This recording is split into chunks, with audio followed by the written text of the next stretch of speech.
Live from the heart of Baylor Bear Country, the most comprehensive pregame coverage. This is Game Day Live, powered by Sikkim 365 and KWTX News 10. All right, good morning. It's week one of the college football season, at least the first full weekend of the college football season. And we will be live every time that Baylor plays, whatever Saturday it is, at 9 o'clock until 10:30, right here on the mothership of KWTX. I'm David Smoak. Paul Catalina and Craig Smoak are on the set. Baylor and Tarleton State later on today at kickoff at 6, but we will bring you some college football news and preview that game, hear from players and also even Tarleton head coach Todd Whitten. But let's start today. Garrett Ross runs the show today, as he does almost all the time. Last night I get home, Craig, you get home from a late high school game, and I turn the game on. Stanford's leading TCU, and they eventually just overwhelmed them with their offense, made a couple of plays on defense, and the Big 12 gets a win that was dicey for a while against the Cardinal. Yeah, I mean, TCU was very fortunate to get that win, even though it shouldn't have been a situation of being fortunate. They were clearly better than Stanford and just made a lot of self-inflicted mistakes. So I think there's a lot to clean up there if you're Sonny Dykes and company, but given the unusual circumstances, it's the first game of the year. It's a Friday night. It's a Power 5 opponent or Power 4 opponent. It's at a road venue, and it's just a lot of weird. I mean, Friday night on the road, good conference opponent, and a place like Stanford where it's probably maybe half filled at best. It was just a weird environment. You already knew walking in that they were going to be facing, so to get a win and to do it despite having all of that and then a bunch of mistakes to contend with, I think that's all that you care about if you're Sonny Dykes and company, and good feather in the cap for those who want to argue about the Big 12 versus the ACC. I mean, that doesn't tell the whole tale, but that's a straight head-up matchup that people that want to point to the Big 12, they can do so now. And so that was a good way for TCU to get started, but they got a lot to clean up for sure. And I like Cam Cook, the running back, a lot. I think he's going to be trouble for the Big 12 this year. Yeah, I came away watching thinking like their offense looked a little wonky based on what we know about the Kendall Briles offense. 42 passes is kind of a lot, for what they normally want to do in that offense, which is straight balance there. And it was 42-34, so they had balance. But I do think that ideally in the Briles offense, you want to throw about 30 passes and hit on some big ones. But they threw a lot. Their top three receivers all had a bunch of receptions. I mean, Savion Williams had 11 catches last night. J.P. Richardson and Jack Besh had 6 catches each. So they were good in other ways, but they couldn't run the ball well. They had 104 yards on 34 carries, so that is what forces you. Plus, they were playing catch-up at the end, and then it was back and forth. But a pretty good game for Hoover. Throws for a couple of touchdowns, 353 yards. Oklahoma late last night, not in the Big 12, but they hammered Temple 51-3. Jackson Arnold threw 4 touchdowns. And Burks, the newcomer, he had 3 of those touchdowns as well. So we update games from late last night. And also, we're going to look in a minute at the Big 12 today. But let's talk about Baylor coming off 3-9, 6-7 the year before when they faded down the stretch. First meeting against Tarleton State. And we'll hear from Darby Brown. In fact, Darby's with us right now from KWTX. Darby, I know it's early in the morning. Thank you for getting up with us as well. Your thoughts as Baylor just needs something positive, even though they should roll against Tarleton State.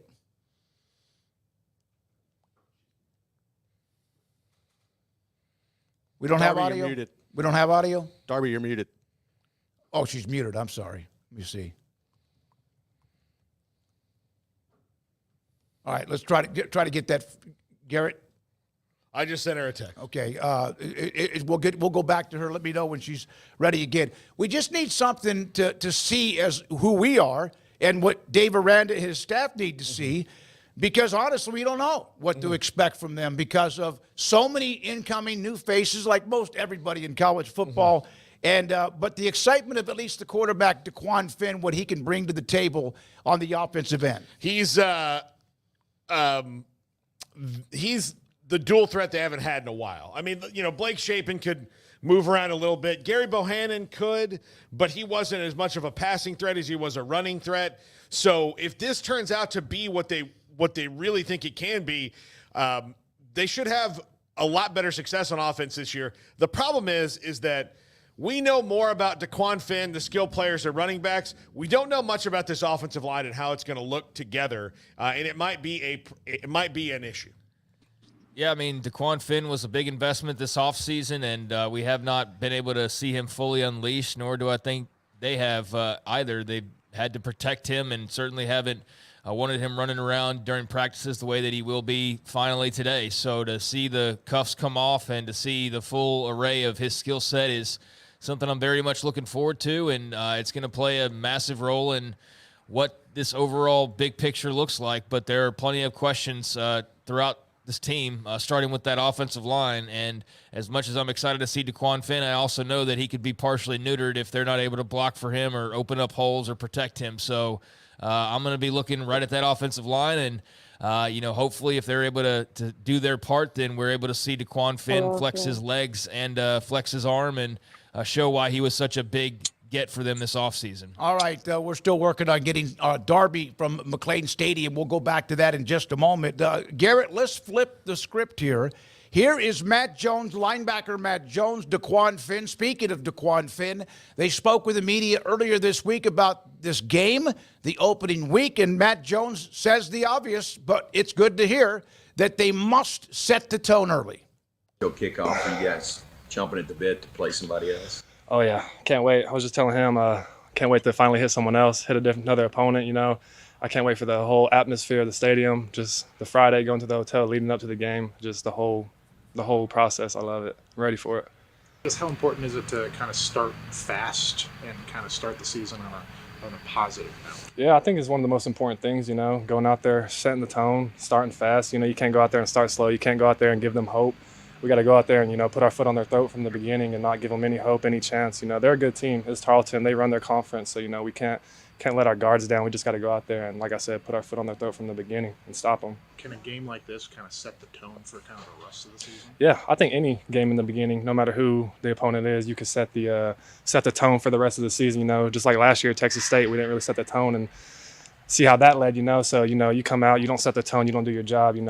It's just going to be a long season, but I'm very confident. I know we're going to go out there, we're going to do our job, and it's going to be a great first game. Matt, how do you guys use that as motivation last year? How much do you flush it and say, hey, we got to just focus? I think we use it every day. We use it as a chip on our shoulder. Just going 3-9. It was one of the worst feelings in my football career. It just wasn't cool coming off the field every time, every game. It just wasn't a good feeling. So we definitely use it as a chip on our shoulder to go out there and not go through that experience again. Do you take any part of maybe that first series on defense upon yourself to send the message, not even to everyone else, but to your team of hey, this is going to be different? I've already thought about that. I told myself I want to go out there, set the tone from the beginning. Kind of like a clip of Kobe Bryant in the Olympic game whenever he went and just ran through Paul's face and just set the tone. That was his best friend, but you got to set the tone for your team and set the tone for the other team and let them know, hey, we're here not to play, and we're here to send y'all home with an L. All right. Have you seen the Three Amigos? The Three Amigos? No, I have not. No, I have not. Not even just the clips. Yeah, I seen the clips before. Not the whole movie. Not the whole movie. No. Somewhat. Yeah. I guess as you kind of take over as QB1, how do you feel, and how has this last week been? Kind of now that you're the guy. It's been the same approach for me. You know what I'm saying? Like I said before, I've just been chopping wood and carrying water. You know what I'm saying? Just focus on the mission and the task that's at hand, and just really preparing for week 1. So nothing really changed. For the offense, how important is it to set that rhythm in this first game of the year? It's very important. Right now, we're trying to make a statement for week 1. You know what I'm saying? Let everybody know who Baylor really is and what we're about, and that's really just it for us. So. Coach Aranda's mentioned that the O-line has improved the most over fall camp. How are those guys looking so far going into this week? Looking good, real good. I'll say that for sure. Just steady improvements each day and each meeting. Having those questions, they'll come to me asking questions, I'll go to them asking questions just so we can clarify some things. But overall, I'll say the O-line is doing just fine. So nothing to worry about with them. So. What do you guys see from Tarleton? Very true to what they do. They're gonna play some man, some zone here on third downs and stuff like that. And we're gonna be ready. We're gonna be prepared. So, yeah. I guess how important is it to start strong? That's what Coach Aranda was preaching yesterday to us. How important is it for you to kind of get off to the right foot? Yeah, it's very important. Just starting off strong. Like I said, we want to come out and make a statement this year. You know what I'm saying? So Tarleton, that's the first game of the season. So we want to make a statement that game. Like Coach Aranda always been saying, starting off strong. He been saying that in the mornings in practice, in the meetings. So just creating our own energy. Having that edge to us, and and just being aggressive and being violent. So yeah. All right, Matt Jones, the linebacker, and then there's DeQuan Finn out of Detroit, Michigan, played at Toledo, the transfer quarterback, and his thoughts, too, thanks to Jack McKenzie, who does that on all of the media sessions, helping us gather the audio and video. We're back to Darby Brown at McLean Stadium. Kickoff is not until 6 o'clock, but our pregames throughout the year, every Saturday that Baylor plays, 9 until 10:30 on KWTX. And Darby, thanks for your time. Glad we got you back. Your thoughts just about this team coming off 3-9, and as they all said, both of them, they must set the tone early. Yeah, it's absolutely crucial, right? I mean, they all talked about it. Last year was a terrible start, and then it really just kind of snowballed from there. They have to be better today, and they should be better today. I think DeQuan Finn is going to add a spark to this offense, and he's a guy that can, as Coach Aranda has mentioned, he can create plays when plays are set to die. He kind of finds a way to keep things moving. Baylor hasn't had that in a minute at a quarterback position, and so I think that could be really big for them today. And then, it's just hopefully it's going to be a good game. Fans want to see a strong start they had a terrible performance here last year at home many times. And so I think in general, fans are really hoping to see things start off strong today. Darby, how key is that for fans to get enthused? Because, you know this by going to games at home at the end of last year, the mood was dour, and that's contagious to the players as well. Yeah, I mean, I'll just be honest. It wasn't very fun covering this team last year. It wasn't fun. and it was mostly because of the fans, because everyone was just doom and gloom and, saying mean things to everybody. And it was just not fun. And so I really, I think if they can see a spark, see some changes, and ultimately if Baylor can get a win, I think that's, it's not going to make everything better, but certainly this is a game they should win. And so it would be big. Darby, how much do you anticipate all of the growing pains that we saw last year, all of these young players, the Caden Jenkinses and so forth, how much do you anticipate that to, be something that they have as more of a strength this season? Yeah, I'm glad you mentioned that. I think it really will be. And I think that was a win in the offseason that they did keep some of those younger guys and continue to develop them. I know, some people might have said, maybe we want some fresh things, and they did get some fresh things in there. But I think that balance of continuing to build up some of those younger guys and winning the recruiting battle really within their own team to keep them here, I think that should pay off for Baylor this season. Yeah, it's crazy because 3-9, and it was kind of an as far as the early part of recruiting. Signing day was okay, and they did add to the transfer portal. But, Darby, do you feel that momentum based on what they've been able to do, even though players they've signed are next year, not this year? Oh, yeah. I think that's really been huge for Dave Aranda and his staff to have some momentum, have some things people are excited about. But everyone knows those players are not going to be on the field this season. Hopefully, I think what should happen is they should be able to have some improvements with the guys they did bring in here. But obviously, those guys aren't going to be here on the field. But definitely, the whole thing is adding some momentum and adding some things for people to be excited about. But certainly, they're not going to be here. So it is what it is. They're going to have to wait to get those guys on the field. And if you're a Baylor fan, you hope that Baylor has a good enough year that everyone kind of can keep those guys coming here. Big 12 Media Days, I got a sense of, different approach from Dave Aranda, which is obvious. Do you get the sense around the players that there is maybe more enthusiasm heading into this year than last year? Yeah, I don't even know if I would say enthusiasm, but almost like intensity. Like Dave Aranda has been very intense and very serious and very clear on the fact that they need to win games. It's really, it's good that they have a good culture. It's good that they care about these guys as people, and obviously everyone should. But I think you got to win games, obviously, to keep the program going. And that has been said on almost every media availability last spring, especially through the fall, really ramping it up. So I think there's an intensity, there's almost an edge there that I think could be a good thing. And I definitely think the players are noticing that. They know they got to win some games. They're on a mission right now. Yeah, when they went 12-2 and 21, there was a lot of carryover with person over player and all that, and that sound great. And Dave Aranda's a super nice guy, and he's the Jedi. But in this business, as you said, you got to win games, and really, person over player is great. You could still do that, but the players and the coaches need to win games. Absolutely. I mean, there's no doubt it's a great culture. These are great kids. You know, we all interact with them. And so, you know, they have all of that. But ultimately, the bottom line is they have to win. It is what it is. And so I think right now there seems to be a balance between, hey, we're still focusing on that stuff, but we're also focusing on making this a solid program and one that fans can be proud of. And so I think, you know, that's the mission really for this season. And so we'll see how it pays out for them.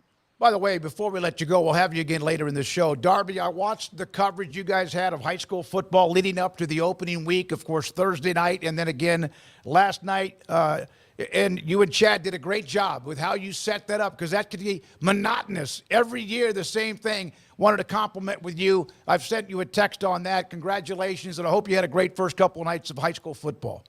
Thank you so much. Yeah, we really enjoy what we do with the high schools around here too. So it's been fun. And now we get a little bit of both. Now we get some college football. So it's all good. Time to go. Thank you. Darby Brown at McLean Stadium. She'll join us again a little bit later on in the pregame show. We'll also look at, we mentioned TCU winning last night. We'll also later in this show look at the Big 12 schedule, the top 25 schedule, a couple of nuggets from the last couple of nights with the games on Thursday and also on Friday.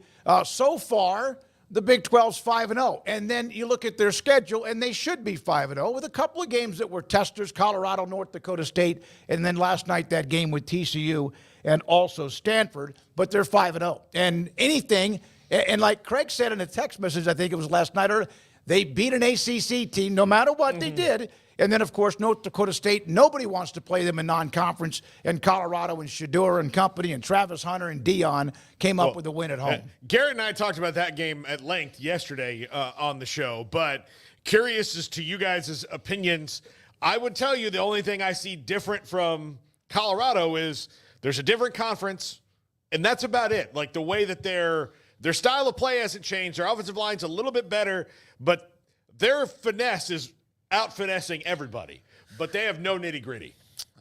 Yeah, I think that they look slightly improved in some areas, like up front on defense. I think that they looked a little bit better. It's hard to gauge from just one game, but I think for the most part it's still the Shedeur and Travis Hunter show. And beyond that, you know, Horn had a huge game for Colorado. I think you got to give him a lot of credit. Had, 198 yards. So between he and Hunter, I mean, they've got a couple of dudes at wide receiver that are going to be very productive, and Shedeur can obviously sling it. I mean, there's people that hate Dion and hate on Colorado as a result of their feelings about him or just how out in front, in your face Colorado is. And I get it. I get why, you know, they can rub people the wrong way, but the people that try and somehow poke holes in Shedeur like he's not a good player, I think are just being, haters. They're just being haters because that kid can spin it, and he's not perfect. The decision to throw the ball late in that game when you could have churned clock, I think was, not something that you're coached to do or something that you would tell your quarterback to do. But from what Dion said, they weren't giving him the run. He basically said that people want him to run the football to run the clock, but if they're not giving you the run, then what's the point? You got to get first downs. And so that's what Shedeur was trying to do, was to get first downs. And how do they get first downs on Colorado's offense right now? They throw the football. So, that was an interesting thing towards the end that you hear more of the explanation. You're like, okay, but, still. That also could have bit you in the butt. It could have. So, it worked. It didn't. It worked out, but, Shedeur's great. Travis Hunter's, I should say Travis Hunter's great. Shedeur's really, really good. And then, Horn, as I mentioned, had a big game. We'll see. It's just a little sample size, and there's a lot more to go to know if the offensive line's really better, if they can run the football. But as I said with TCU last night, a win's a win. That's all that matters. It really is. You can dissect it however you want to, but you'd rather be 1-0 than 0-1. You'd rather be an ugly 1-0 than a great-looking 0-1. And so Colorado's 1-0 had, I think it was like nearly 5 million people watching. So they were a TV success as well. And so long as they keep their head above water. People are going to tune in just to watch them lose, and I think that's a great thing and attraction for the Big 12. So, yeah, that was another win that could have gone sideways, but they got the job done. All right, we played the audio of DeQuan Finn, Matt Jones, Darby Brown live from McLean Stadium. When we come back, a couple of things when it comes to college football. Top 25, some college notes, teams out of the state of Texas and what they're doing today. All 13, of course, FBS teams are in action this first weekend. Most everybody is around college football. It's that weekend where there were games on Thursday, last night, also today, tomorrow, and even into Monday, 5 consecutive days of college football. And, of course, every weekday from 3 until 6, you can watch us on 365 Sports and Paul and Triple Option Monday through Thursday from 1 until 2 with college football, your fix. When we come back, more Baylor Game Day on KWTX and college football live next on 365 Sports. Game Day Live, sponsored locally by Central Texas Plumbing Solutions and Bird Colgin Ford. Central Texas Plumbing Solution is the team you can count on to go the extra mile and resolve your plumbing problems quickly and thoroughly, getting it done right the first time. So when you need some help before the big game, call Central Texas Plumbing Solutions. What sets Hillcrest Dental Care apart is our vision of how we want to care for our patients to improve their health and their quality of life, whether it's the teeth, the gums, the bite, or the smile.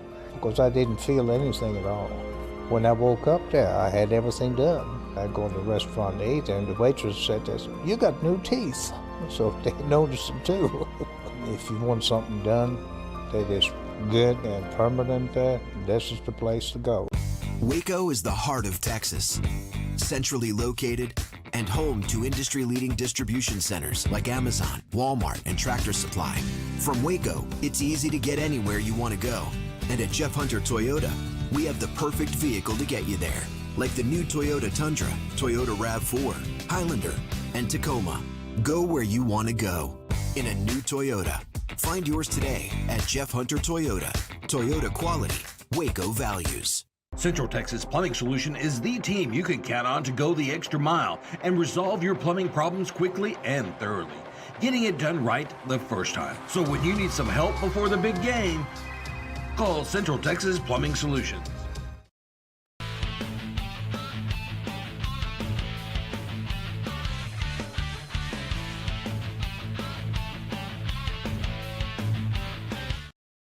The conference schedule a little bit later on in this show, and also we'll hear from Todd Whitten, the head coach at Tarleton State, and also much more. But there are some bangers this weekend in college football, and there is the schedule. We can touch on some of these as we go along. Either one of you, Paul or Craig, you fire up when I mention. Obviously, there's a chance that ATN, Georgia's running back, may not play. That was a report from earlier today.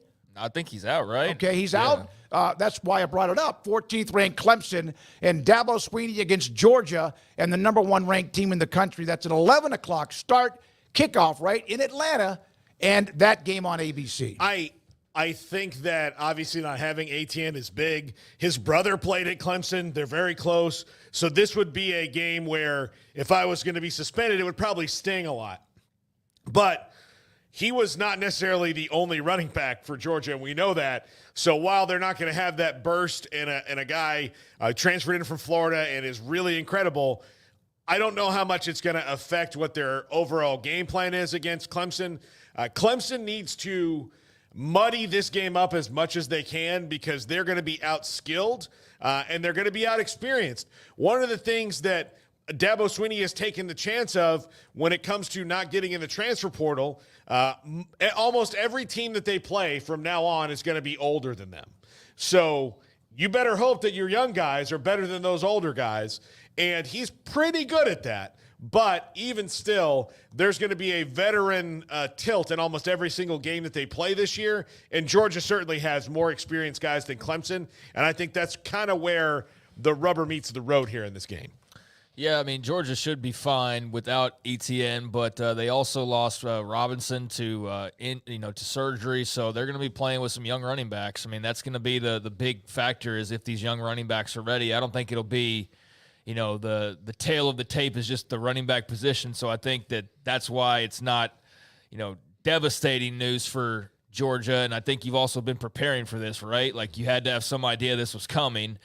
So you've been getting ready for that. And therefore you're hoping that Branson Robinson and Nate Frazier and maybe even a walk-on by the name of Cash Jones are going to be able to lift the load for you today. And then, you can have Roderick Robinson get back, eventually. I don't know what his timeline is, and obviously ETN next week. So, yeah, just get through today. You knew this was coming after what happened in the offseason, so I don't think you're too jarred by it. But it's going to be a really interesting game, and I can't wait to see just how it unfolds because we've, heard plenty this offseason, but to actually see these teams, not just in this game, but across the country, I mean, that's what we waited on. So for all the talk, like what does it really look like?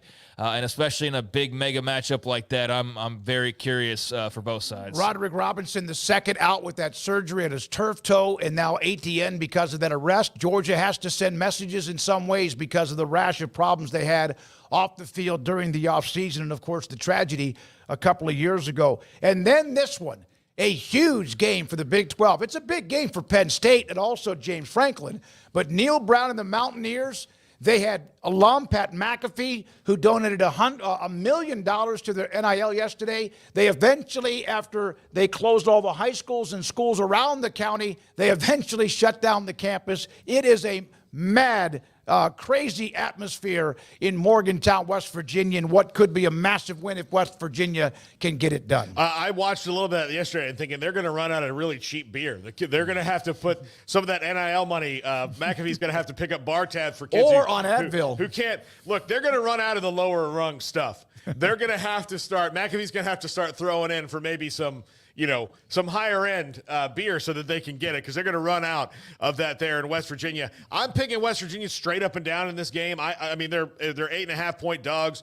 I know that normally that's a bad thing to do against James Franklin. He enters into a game with a touchdown favorite. He wins the game. They're like 19-3-1 against the spread in those games in his career. I just think this means so much to them. And did I hear right that Ren Baker said that they've got to retire Pat McAfee's number? They're talking about that. Yeah. They're talking about that. Remember, there's a disconnect. You have that sometimes when a program's history gets left behind with transition of coaches, but Neil Brown and Ren Baker, they're doing it right with Pat McAfee and company. Well, y'all saw what he did, right? He donated $1 million. Oh, you said that? Yeah. Oh, I didn't hear you say that. Yeah. Okay. I guess I was just zoning out for a second. But, yeah, no, that was incredible to see that and to see the support that the old Mountaineers are rallying with him kind of in charge in a way publicly, right? Because for a long time he wasn't. That's been well documented, and now he seems to have caught the bug for West Virginia again. And to have the show there in Morgantown and the madhouse that looked like, and to make that big contribution to just keep propelling West Virginia football and to support Neil Brown, I think you're a West Virginia fan that you're in heaven right now. And the only way you could get higher is to go and beat Penn State today. Easier said than done, but with that crowd behind them, anything's possible, and that should be a great game. Of course, game day is in College Station. We'll get to Notre Dame and Texas A&M momentarily. I'm just going to go down to the game. There's a couple others. Iowa plays at home, Tennessee at home, South Dakota State, Oklahoma State, and Stillwater. North Dakota State, of course, gave Colorado almost everything they could handle. South Dakota State, the defending national title holders. In FCS, Mike Gundy in Oklahoma State, Alan Bowman, the very aged quarterback in Oklahoma State with a bunch of people back. That game will kick off at 1 o'clock.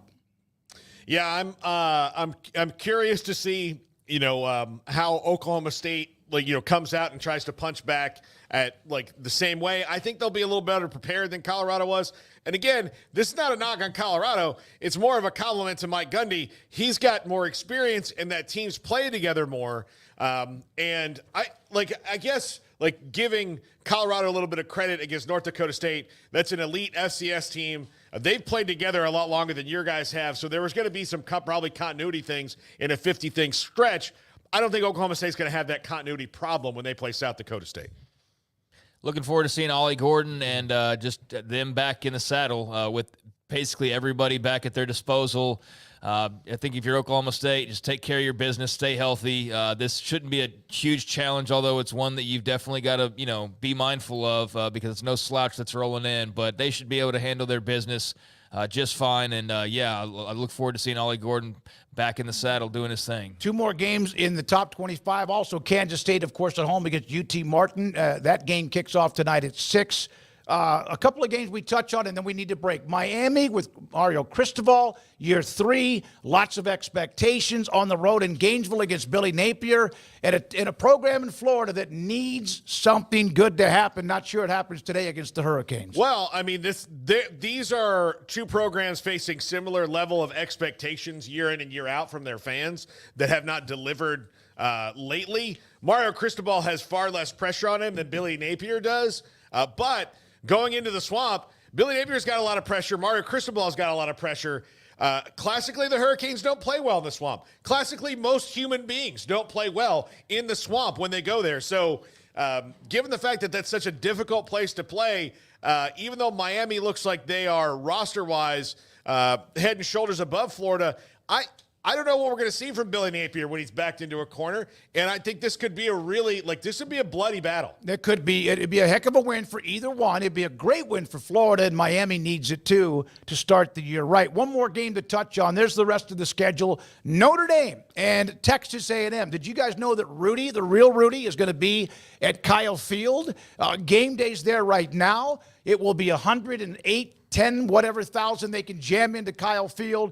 A&M needs a win to start the Mike Elko era. Notre Dame and Marcus Freeman are ranked inside the top 10. Well, look, A&M had Rudy before Rudy and E. King Gill. There's a statue of him outside. He was the original walk-on that came and stood there. So and that's kind of a nice juxtaposition there. I have no idea what to expect from A&M, just because everything's new, but I expect them to be much more fundamentally sound and more confusing to watch for the opponent than Jimbo Fisher rolling out the playbook from 2011. Yeah, I mean, it's exciting to see another big matchup on this opening weekend, and I very much look forward to seeing just the differences in this A&M-led team with Elko at the helm versus Jimbo Fisher. Connor Wegman's obviously getting a lot of love. They've recruited really well.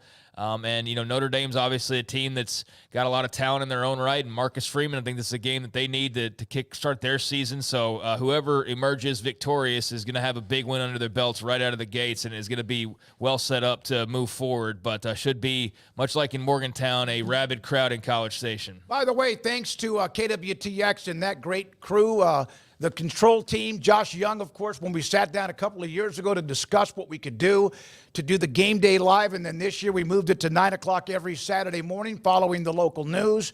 And then what we do every night at 10:30 on the CW with 365 Sports Tonight. When we come back, Garrett Ross every week with his keys to the game. A little bit later on, Tarleton State football coach Todd Whitten.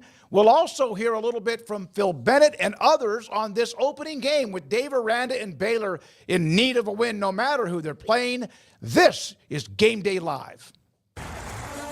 Get ready, Baylor fans. The ultimate game weekend experience awaits you at the Baylor Club. Kick off your weekend with our Friday Night Live pep rally. With live entertainment and special appearances from the Baylor Spirit Squad, it's the perfect way to start your game weekend with a roar. On Saturdays, don't miss our Knox Hall tailgate. Enjoy delicious food, ice-cold drinks, and great company as you gear up for the big game. And after the weekend's excitement, wrap it all up with our famous Bear brunches on Sundays. Don't wait. Make your game weekends legendary with a Baylor Club membership today. Baylor Scott & White Southwest Sports Medicine and Orthopedics, the team physicians for Baylor Athletics, diagnosing and treating all sports-related injuries, including concussions. These specialists also provide orthopedic services for athletes and non-athletes alike, whether it's knee or shoulder pain, a wrist injury, orthopedic spine care, and even an arthritis and total joint clinic. Trust the doctors Baylor Athletics trust. Baylor Scott & White Southwest Sports Medicine and Orthopedics wants to get you back in the game. Make Camp Fimfo the destination for your next visit to Waco. Whether you're catching a football game, exploring the silos, or just looking to get away, Camp Fimfo Waco is conveniently located 6 miles from downtown and Baylor University. Voted the #1 best vacation rental in Waco for the last 2 years, this camping resort features cabins and RV sites and is brimming with premium amenities like on-site dining, sports courts, a swimming pool, and more. Start making unforgettable memories and book your stay at Camp Fimfo Waco. Edward Jones Financial Advisors Ben Erlinson, Brad Wilson, and Cam Heathcott understand these are difficult and changing times we live in, but they know how important your financial investments are to you. So is your financial advisor staying in touch with you and helping you navigate today's financial climate? Invest with Edward Jones Financial Advisors Ben Erlinson, Chuck Verno, Brad Wilson, and Cam Heathcott will invest their time and experience back to you and your money. And like coaching athletes, investing money is about time, patience, and encouragement. Contact Ben Erlinson at 254-759-8533. Brad Wilson's location at 250 Sharon Drive in Woodway, and Cam Heathcott in Conroe. Edward Jones Financial Advisors, Ben Erlinson, Brad Wilson, and Cam Heathcott, proud sponsors of 365 Sports. Edward Jones, making sense of investing, member SIPC.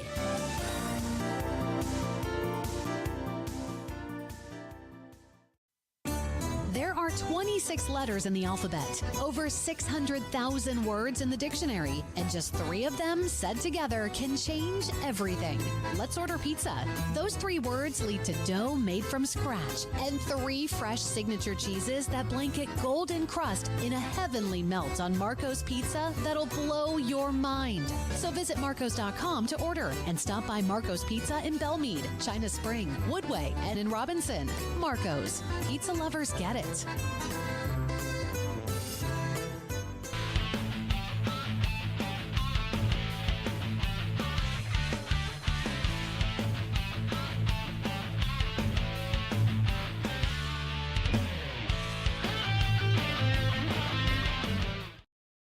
Back into Game Day Live. I'm Garrett Ross with today's Keys to the Game presented by Richard Carr Motors. Look, this should be an easy game for Baylor, just to be blunt, just to be honest. Baylor has gotten significantly better since last year. They've addressed a lot of issues through the transfer portal. They've made some changes on the coaching staff as well, bringing in Jake Spavital to finally give a boost to this offense that was really just lacking over the past couple of years. But when you look at this matchup with Tarleton, which is the first matchup between these two programs, Baylor should honestly dominate this game. I don't think there's really an area, a phase of football that Baylor should struggle when they face the Texans. Now, I know Tarleton State has one game under their belt as they got that dub last week against McNeese, but it also came at expense with their quarterback, Victor Gabalis. He's done for a couple of games. He's going to miss this one in particular today against Baylor. But this is an opportunity for the Bears to come out, show their dominance up front, and really get into setting the tone early and often. So that's where we're going to start with our first key to the game, which is simply dominate the trenches. You know, Baylor struggled with this all year last season. The rushing attack was never really able to get going. The offensive line never really established any sense of dominance. They struggled mightily in every game they played. And at the end of the day, you had Richard Reese, who had shown that he was extremely explosive his freshman season, was non-existent. You brought in Dominic Richardson from Oklahoma State. He gets banged up. He doesn't really get anything going.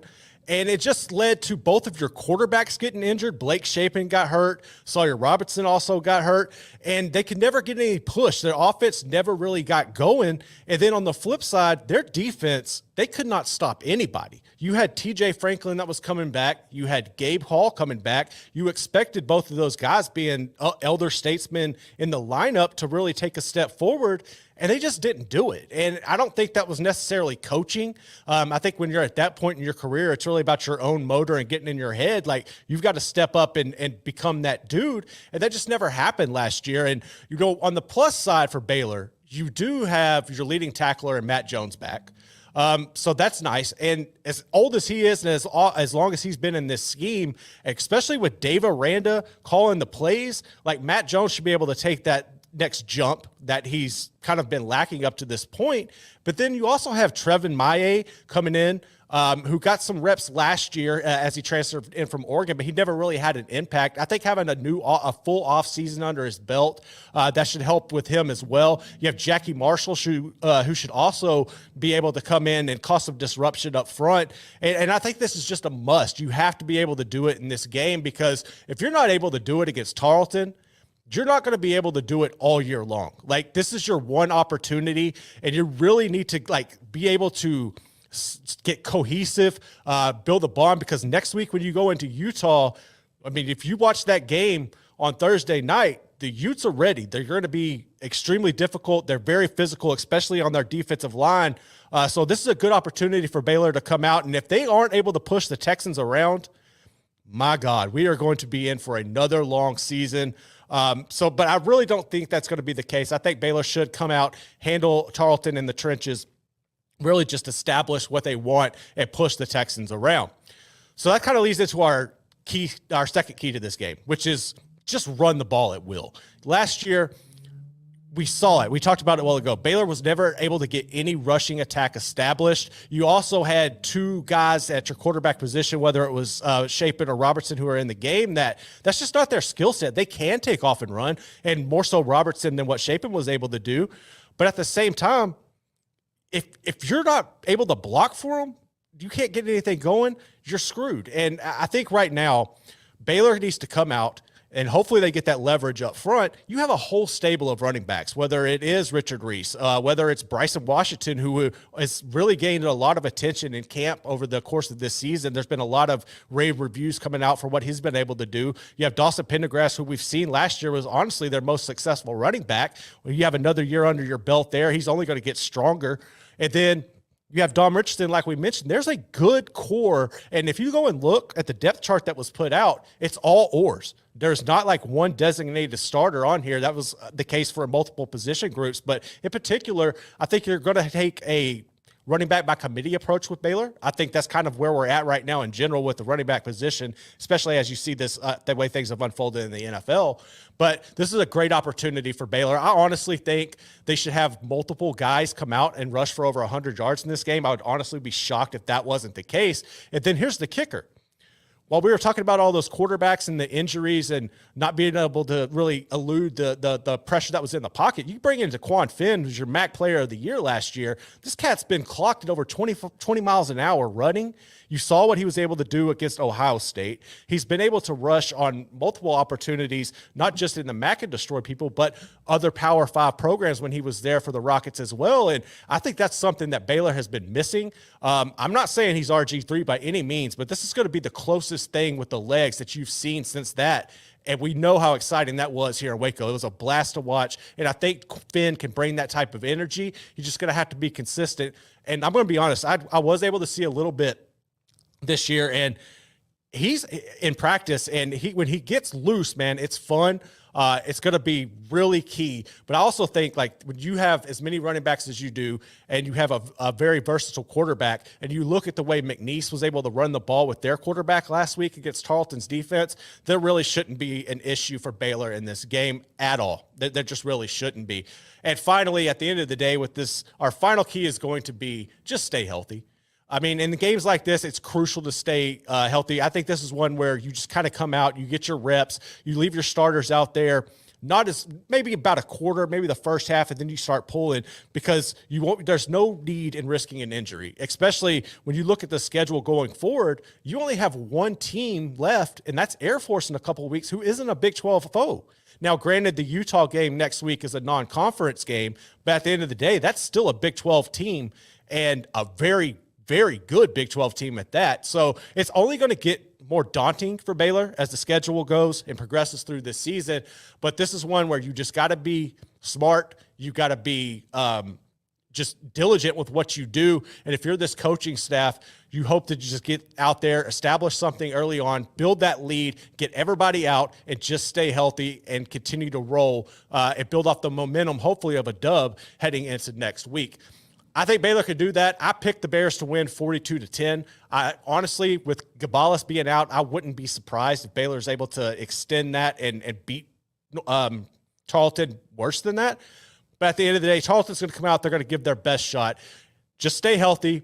Have fun. I'm glad everybody's back here on the banks of the Brazos, and I hope you enjoy your Saturday. I hope it's a win for you. We'll be back with more Game Day Live right after this. Kick back and save during Du Bois Furniture's incredible Labor Day sale. Fresh looks, fantastic savings up to 60% off store-wide. Plus, save even more with bonus in-store discounts or special financing. Now at Du Bois Furniture. I am so glad we called SPJST to help with our retirement. I'll never forget the day we called them. You need to call SPJST instead of that annuity. You do not want to retire like your parents. What do you mean? Y'all, we're out of toilet paper. Yeah, I'll call SPJST right now. SPJST Annuities, with guaranteed growth and income to last your entire life. It's easier than hindsight. Good call. SPJST, growing wealth for Texas families since 1897. Chevy lets you begin every day fully charged, so you can go farther. And so can your money. Tow with confidence. Plus, stay connected with available OnStar technology. For summer adventures, Chevy's got you.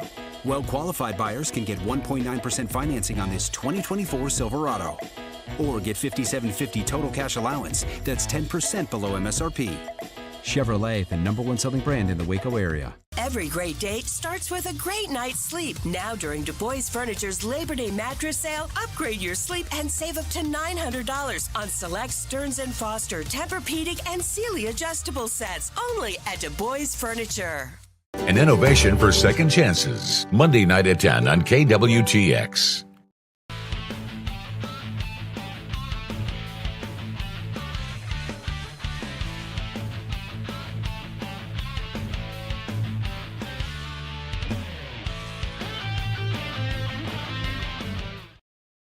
Head coach at Tarleton State, Baylor, Tarleton State, Saturday evening at 6 at McLean Stadium. And Coach Whitten joins us now on 365 Sports. Thank you for being a part of the show. I know you had a busy day. How much, and looking back on playing the game the week before, being able to get that done, can you already tell a little bit of a difference in what that meant?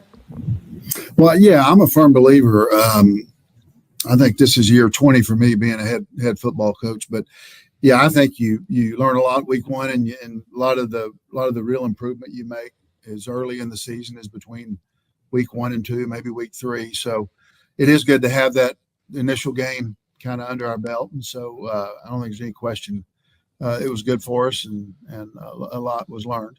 Coach, I'd be remiss if I didn't ask this question, but I understand if you need to plead the fifth. How's your quarterback, Victor Gabalis, feeling after Saturday? Yeah, no, he's going to miss this week, and so. He had a thumb injury, and he's gonna probably be out a couple of weeks. And so, but we will get him back sooner rather than later. And so, I think he's a pretty good player. And and so, we you hate that, but it's college football, and these things happen. And so, we've got to get our other quarterbacks ready to roll, and I think they will respond this week. Todd, I've known you for a while. I say that every time we have you on because of the connection in Nacogdoches, but thank you for being honest about that. I mean, I know a lot of times a lot of coaches just wouldn't have been able to say anything, or they would. And no, seriously, the transparency there. He's out. You let him know. The team knows. Let's move on. Yeah, no question. I'm a big believer in communicating with our players, and it is what it is. And so we've got to kind of rally the troops, and and it was kind of out there for everybody to see. We were on national television on Saturday, but nevertheless, we've got a lot more to worry about in blocking and tackling those guys at Baylor, and so that's where our focus really is, and going all in on our backup quarterbacks and trying to make sure those guys are ready to go and give us a chance to win on Saturday. When you you have to punch up a weight class this week, how do you balance out the emotion that's going to go in because your guys are going to be fired up to come into Waco and play Baylor, and then balance out the let's make sure we get better and don't just get so excited about this opportunity and lose the rhythm of preparation? Yeah, that's a really good question, I think. We have not played our best or what we're capable of. So 2 years ago, we opened the season at TCU. And then last year, about week 2 or 3, we played Texas Tech.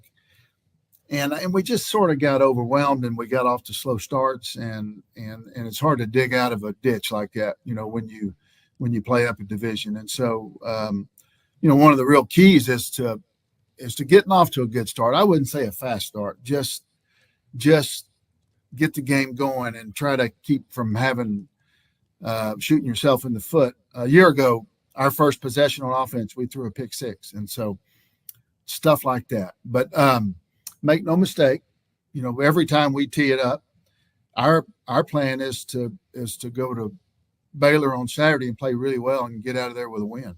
And so we know that the odds will be against us. Again, I'm honest with our players about that. And information is so plentiful these days, so the odds on these games is out there for everybody to see. But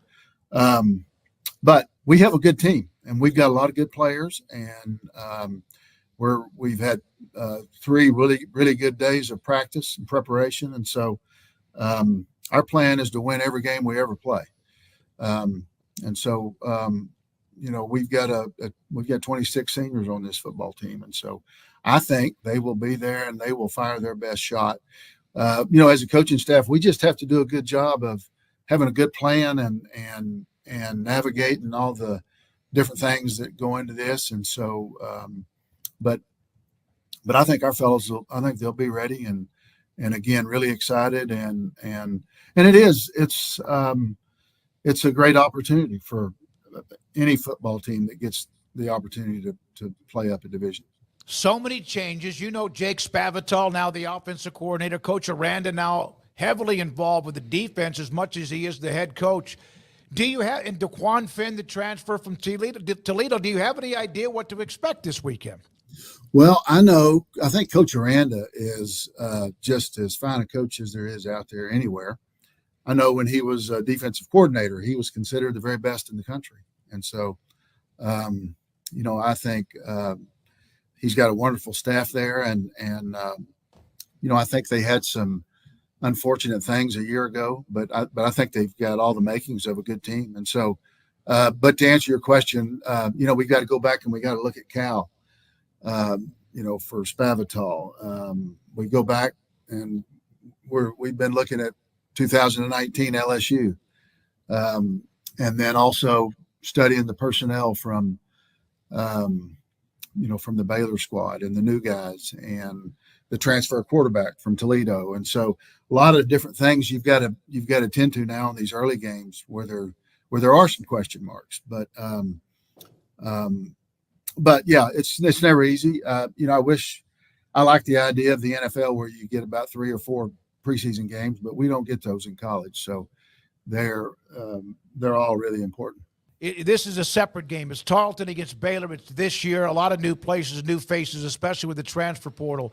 Do you feel like the Texas State game last year in Waco helped you or hurt you in this case? Well, yeah, maybe, a little of both. Now Texas State has 85 scholarships. Yeah, that's true. Yeah. We've got 63, but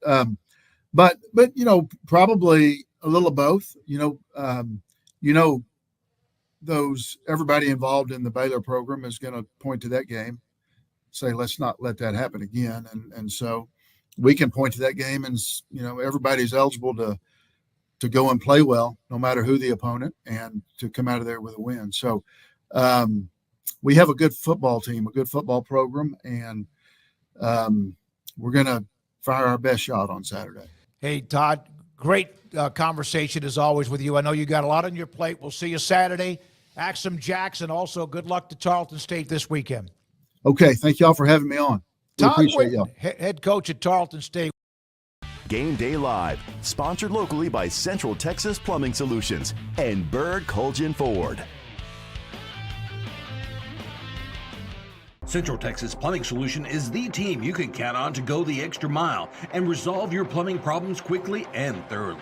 getting it done right the first time. So when you need some help before the big game, call Central Texas Plumbing Solutions.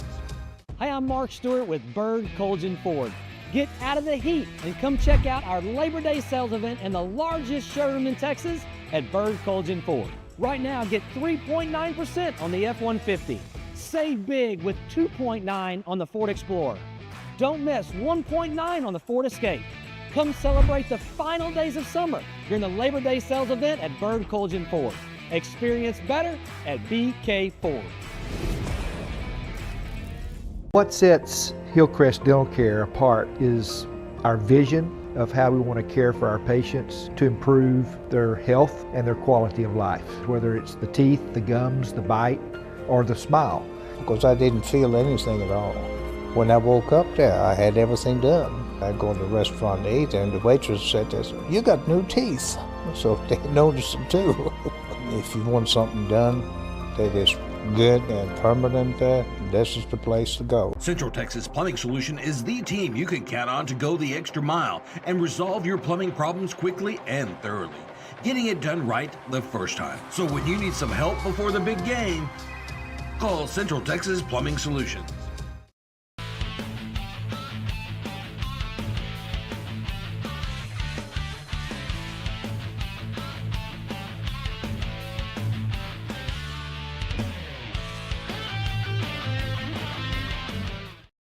All right, wake up. Here we go. College football. Game Day live on KWTX and 365 Sports. We will hear a little bit later from Ricky Thompson, Baylor radio sideline analyst, and also more to get to, including just a second from Phil Bennett, former Baylor defensive coordinator. Craig Smoak, Paul Catalina in studio. Garrett Ross runs the mothership. This is 365 Sports and KWTX. And also, by the way, special thanks to a couple of our new sponsors for this season through 365 Sports with the Baylor Alumni Fan Engagement and also the Baylor Club. And General Manager Mike Mosel, we appreciate them for being part of what we do on game day and also throughout the week. So Phil Bennett, former Baylor defensive coordinator, joins us on Mondays to look back at every game or the games of interest and also maybe some things in college football. And one of the questions that we asked him this week was, with Dave Aranda coming up 6-7, the way that season ended, and then 3-9, can the pressure of needing to win, we know now that he's taken over the defense, even brought in Gary Patterson for a short time, that does the pressure to win, no matter your personality or your style, can it affect how you coach on game day? Head coach, there's pressure. More now maybe than ever before, but there's pressure 50, 70, 80 years ago.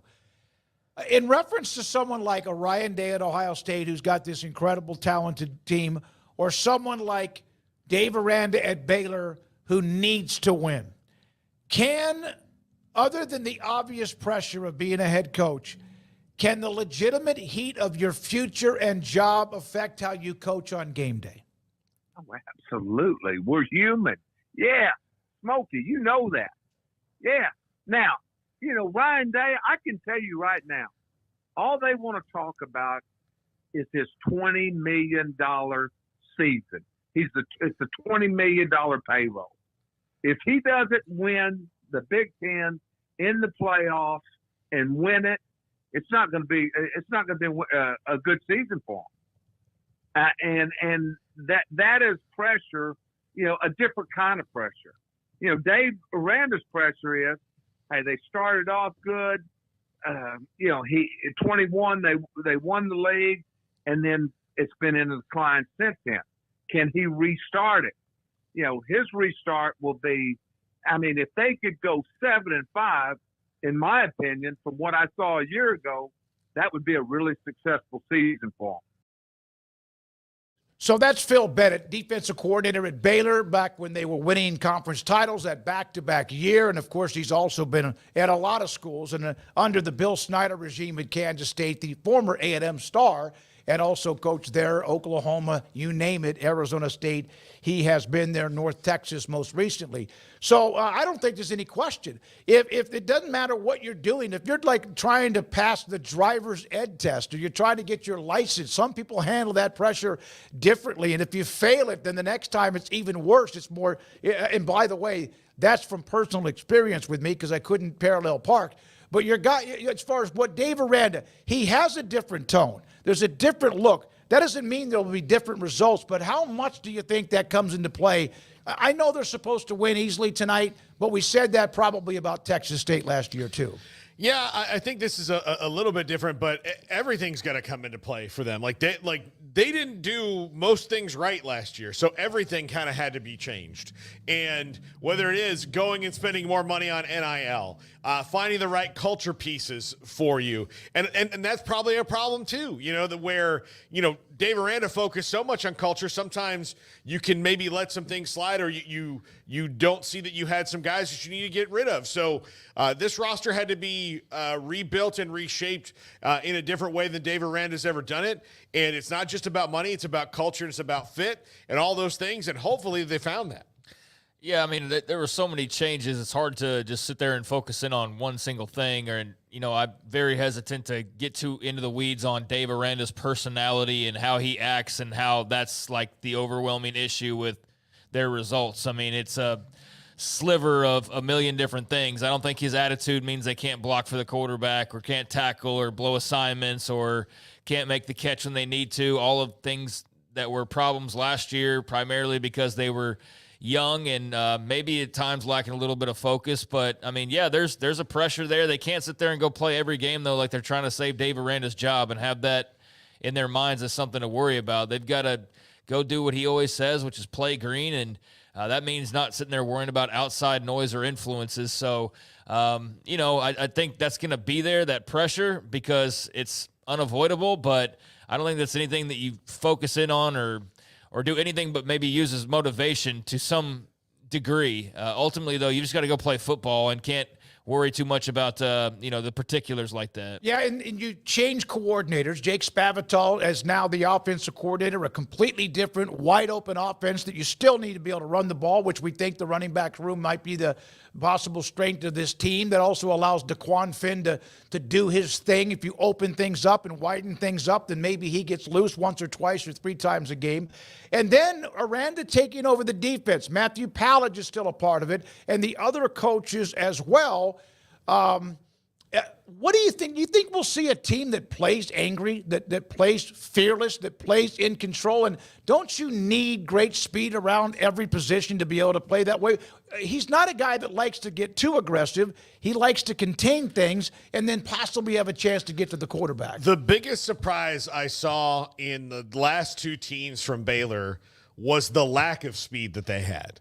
They did not have, and this was true with Art Briles, Matt Rule, and Jim Grobe and all that. They had guys who could burn. First couple years of Dave Aranda, they had guys that could burn. But it seemed like once Tyquan Thornton left, they did not have any other guys like that. And the defensive players that they had, look, they have you lose Terrell Bernard and Jalen Petrie, two of the greatest defensive players in the history of Baylor. JT Woods.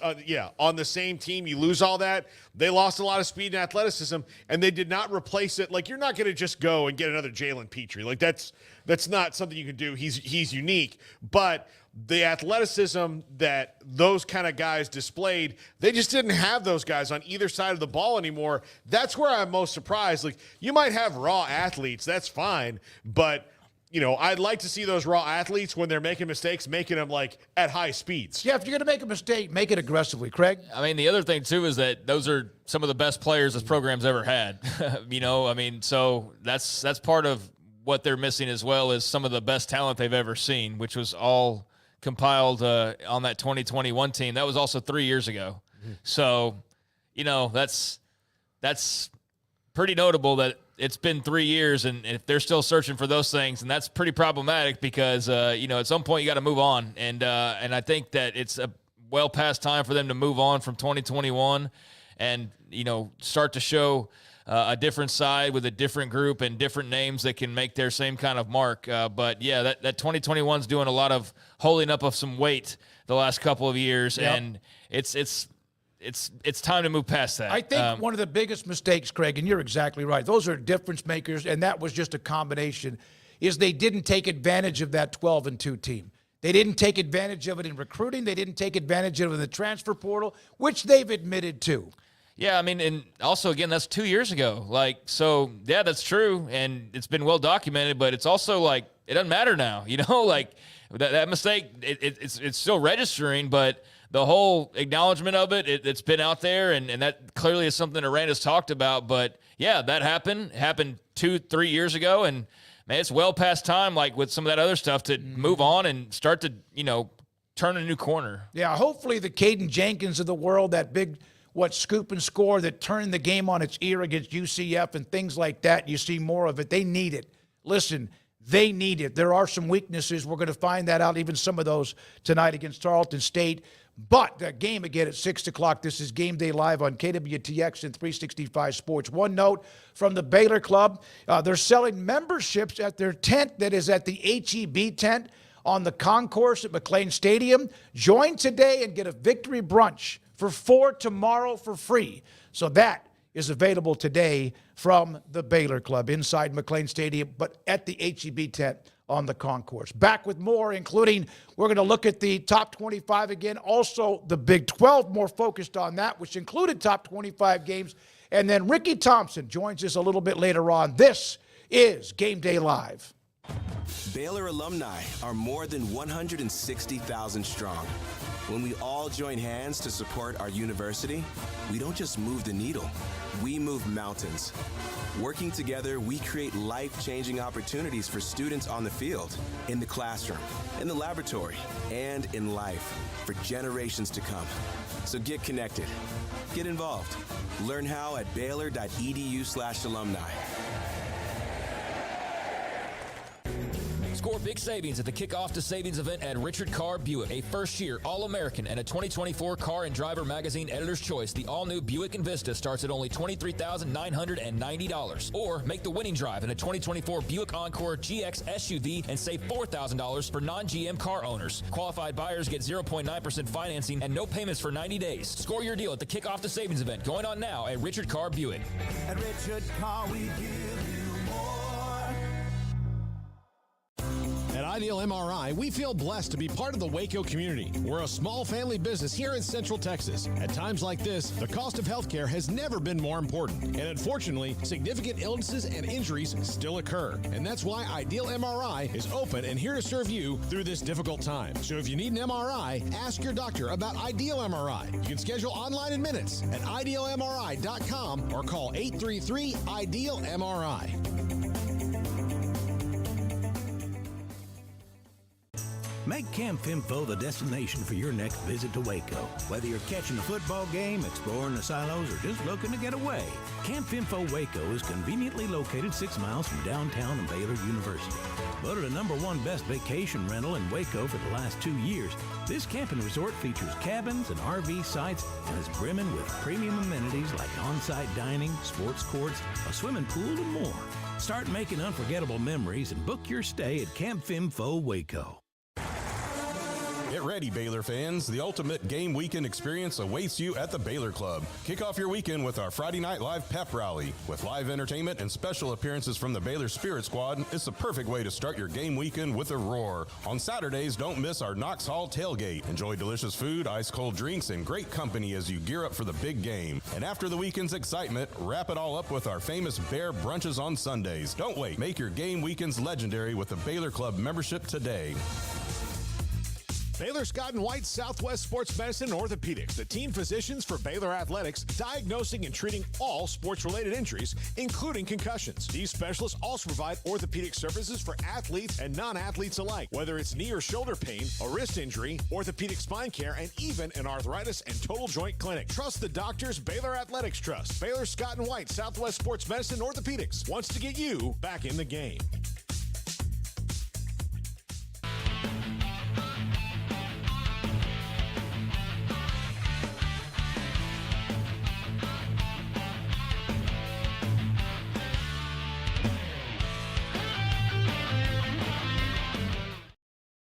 Thompson, Baylor radio sideline analyst, former wide receiver, and then, of course, a part of the NFL with Washington, the Redskins, when that was who they were. We're joined by Ricky, Craig Smoak, Paul Catalina, David Smoak. Ricky, thank you very much. I'm telling you this, and I mean this sincerely.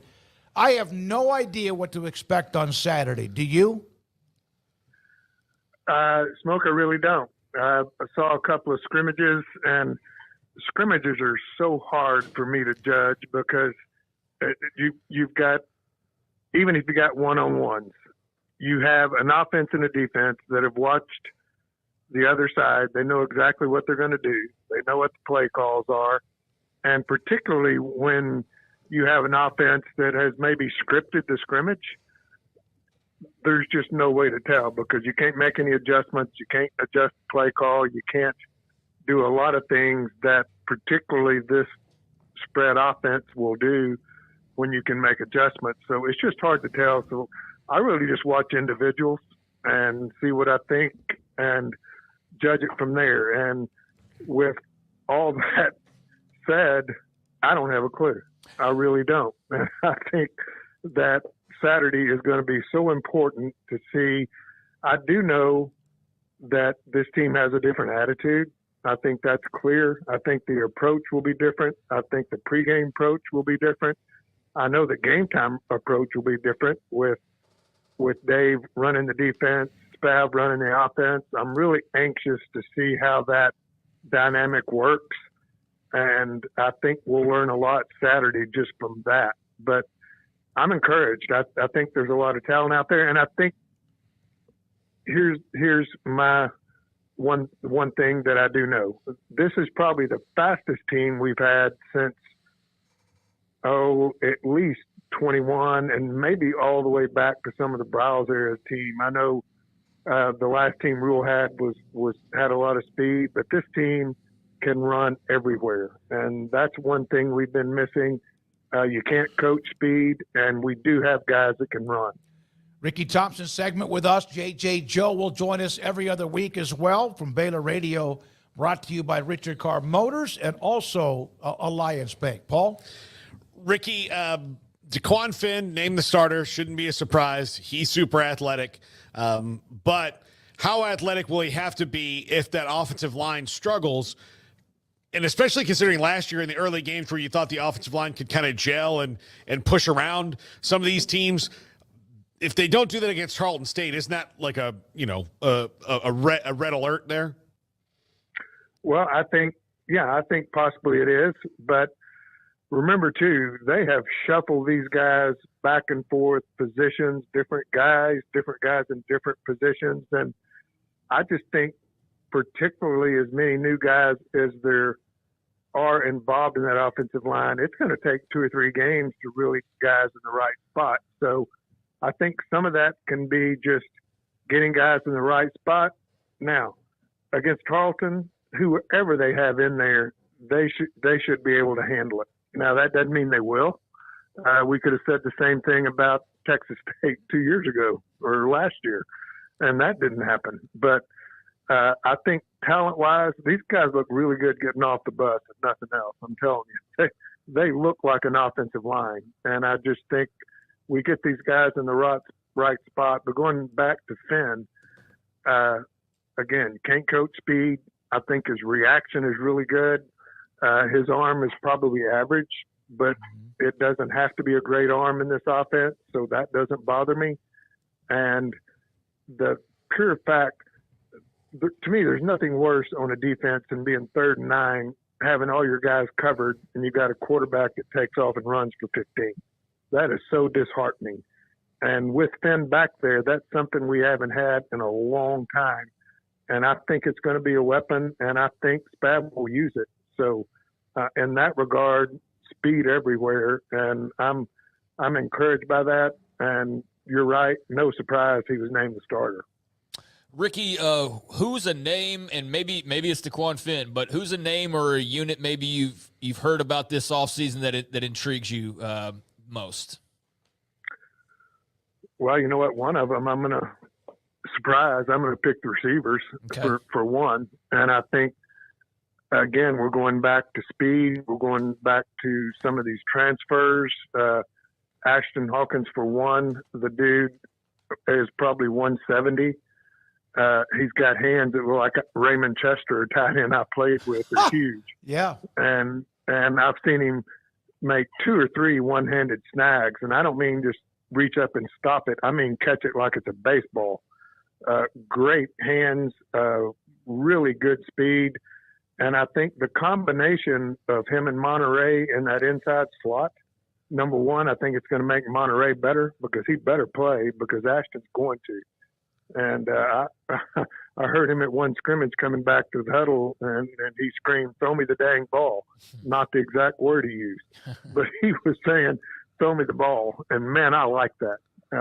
It's okay. Get ticked off out there and want the ball in your hands.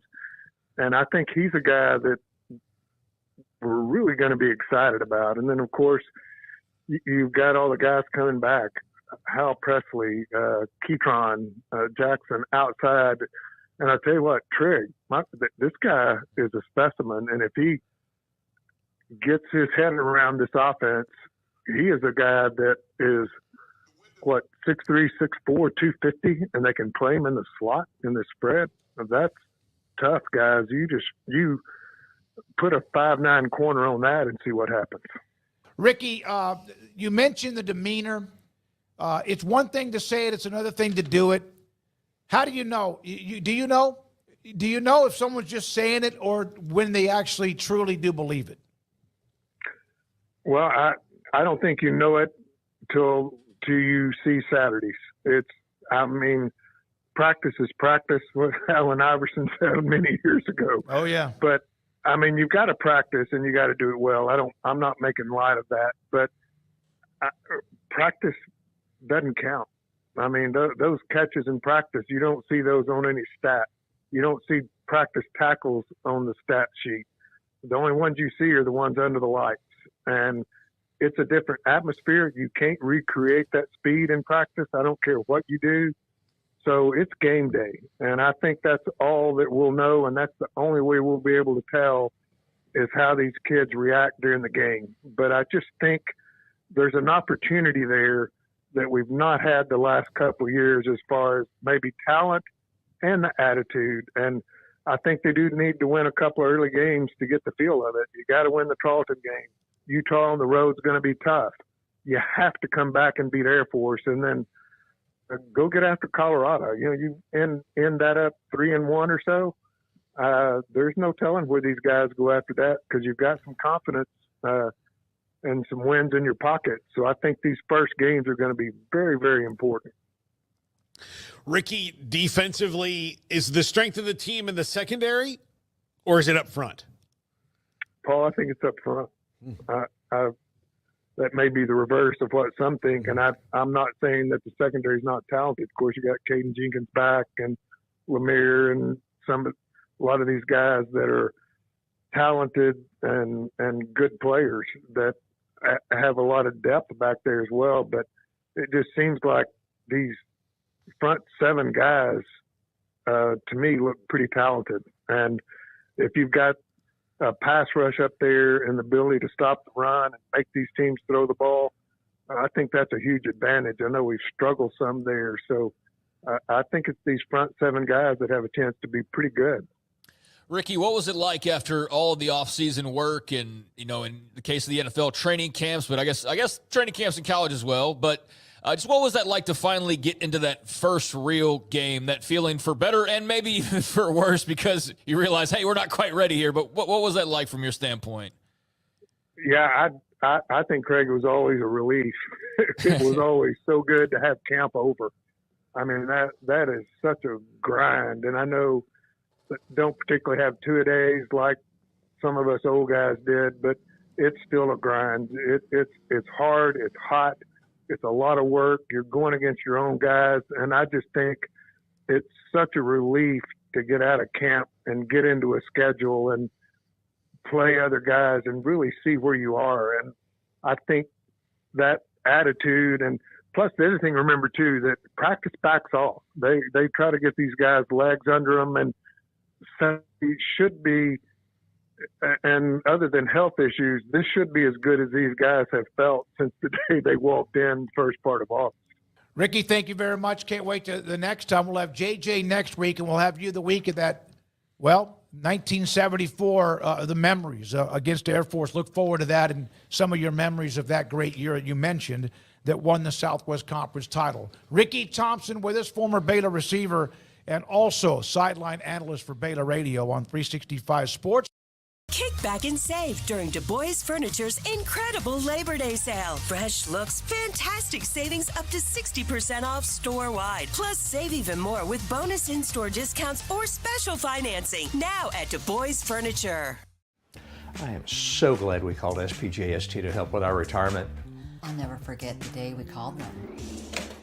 You need to call SPJST and set up that annuity. I do not want to retire like your parents. What do you mean? Y'all, we're out of toilet paper.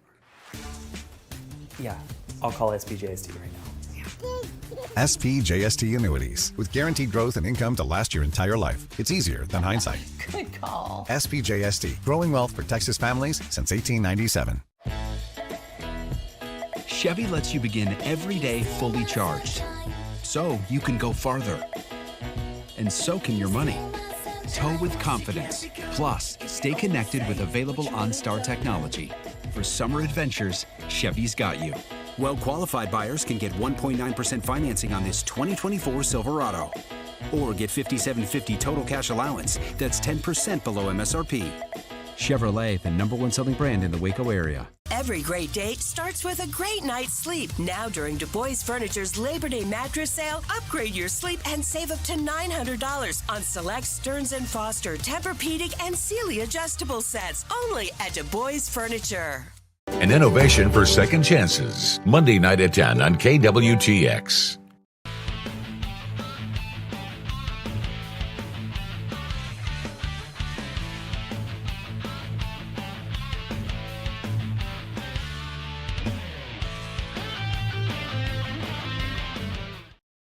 After 6, but we go back to McLean Stadium. Darby Brown. And Darby, it's always interesting, the emotions of the opening game. And what are your thoughts about how they look tonight?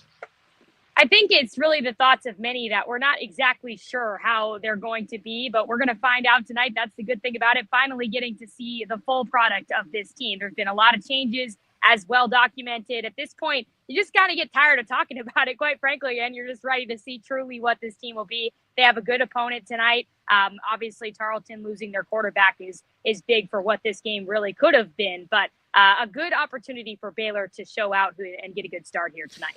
Darby, you have a final score prediction? Ooh, no, I'm not going to give one. I don't have one. We'll see what happens. I don't know. I don't love to get score predictions just because, I don't know. We'll have to see how it goes. Darby Brown, thank you very much for getting up early with us as well. Great shots, great look. Appreciate you. We'll see you tonight. Tarleton State Baylor kickoff at just after 6 o'clock at McLean Stadium. Back to wrap it up in just a moment. Game Day Live, sponsored locally by Central Texas Plumbing Solutions and Bird Colgin Ford. Central Texas Plumbing Solution is the team you can count on to go the extra mile and resolve your plumbing problems quickly and thoroughly, getting it done right the first time. So when you need some help before the big game, call Central Texas Plumbing Solutions. Hi, I'm Mark Stewart with Bird Colgin Ford. Get out of the heat and come check out our Labor Day sales event in the largest showroom in Texas at Bird Colgin Ford. Right now, get 3.9% on the F-150. Save big with 2.9 on the Ford Explorer. Don't miss 1.9 on the Ford Escape. Come celebrate the final days of summer during the Labor Day sales event at Bird Colgin Ford. Experience better at BK Ford. What sets Hillcrest Dental Care apart is our vision of how we want to care for our patients to improve their health and their quality of life, whether it's the teeth, the gums, the bite, or the smile. Because I didn't feel anything at all. When I woke up there, I had everything done. I go to the restaurant to eat, and the waitress said this, "You got new teeth." So they noticed them too. If you want something done that is good and permanent, this is the place to go. Central Texas Plumbing Solution is the team you can count on to go the extra mile and resolve your plumbing problems quickly and thoroughly, getting it done right the first time. So when you need some help before the big game, call Central Texas Plumbing Solutions.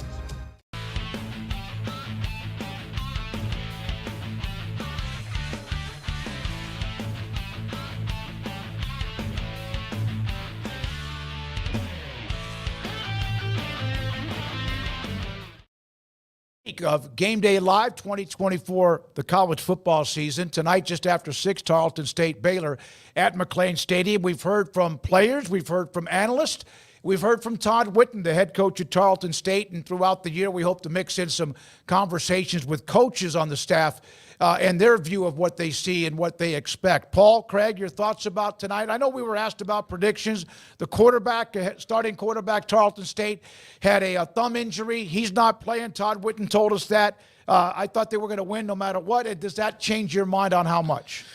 Maybe a little. I mean, I didn't want to put too much of like when I made my score prediction, I think I had like 38-14 or something like that on it. And I just didn't want to put too much on the Baylor offense in the first game out. Not to mean that they won't be effective, but I think there probably going to be some growing pains no matter what. I still think they win big. I think that this is something to get momentum, and they need to feel – I think the most important thing you have to feel is coming out of this game, you only have one more game that's not a Big 12 game technically in Air Force. The rest of your games are all Big 12 games, even though the Utah game will not count against either team's conference record. But – it is pretty much the Big 12 from here on out, save Air Force. So you need to come out of this game feeling super, super confident. I think they should win easily. I think they should win big, and I understand where you might be hesitant to think they're going to flex their muscles too much because it's the first game, but it's also the easiest team they're going to play in the entire schedule. So if they're going to flex their muscles, this is the game to do it because they're not going to play anybody else of Tarleton State's caliber. Air Force is going to be a completely different animal. And then the rest of the Big 12, schedule, as Paul mentioned, the rest of the schedule is Big 12 teams. There's not going to be a lot of blowouts in their favor that are on that schedule unless this team's just much better than we expect them to be. So they should win big today. Just stay healthy. That's the biggest thing. And, hopefully get some good work in. And I'm looking forward to seeing DeQuan Finn run around for the first time and Dave Aranda call this defense for the first time and just see who's grown up this offseason. You know what would be nice is it's been a while to see a wide receiver running free for Ashton Hawkins or a Monterey Baldwin, whoever it might be, a clutch third down conversion, maybe even early in the game, a defense that gets, after the quarterback and disrupts plays behind the line of scrimmage. That's not asking for too much because that's what they should do. They're Baylor, and they have a nice, if you think about the last decade or so of college football with, yes, a wart or a hickey or two along the way. What would it be like just to look good? And, Craig, you said stay healthy. Utah next week against a ball of angry razor blades, as we've described them. It's important to look good just in general, no matter who you're playing the next week. I don't think it really changes the Utah game all that much. They were very impressive. We didn't talk about them. They played a lowly team that they should have beaten the way that they've beaten them, but Cam Rising looked good. Brant Keithy looked really, really good with 3 touchdowns, but that's a problem for them to worry about next week. I don't care about who's next. It's important for the program in general just to look good because a year ago they dragged us 8 times to that stadium, and they won one single game. Mm-hmm.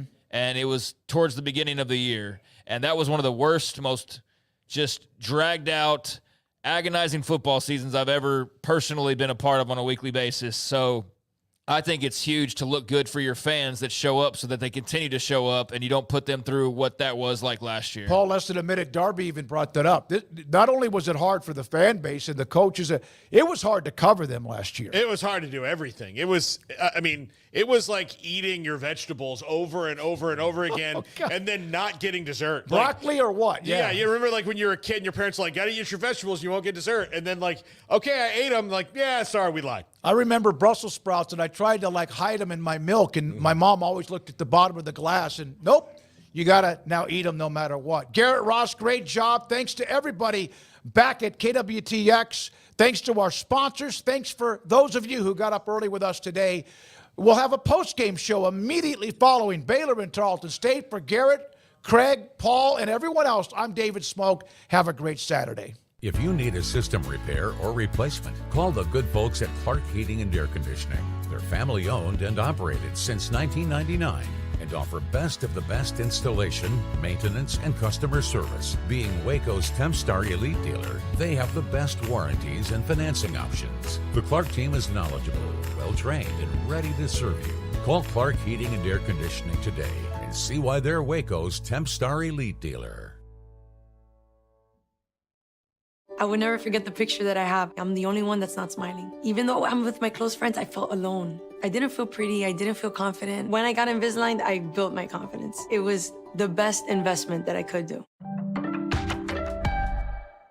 Struggling with moderate to severe Crohn's disease or ulcerative colitis? Talk to your doctor about #1 prescribed Entyvio, offering 2 maintenance options, including the Entyvio pen. Infusion and serious allergic reactions can happen during or after treatment. Entyvio may increase risk of infection, which can be serious. PML, a rare, potentially fatal brain infection, cannot be ruled out. Tell your doctor if you have an infection, flu-like symptoms, sores, or are prone to infections. Liver problems can occur. Entyvio, relief, remission for real. Teens have drama. 1 more minute.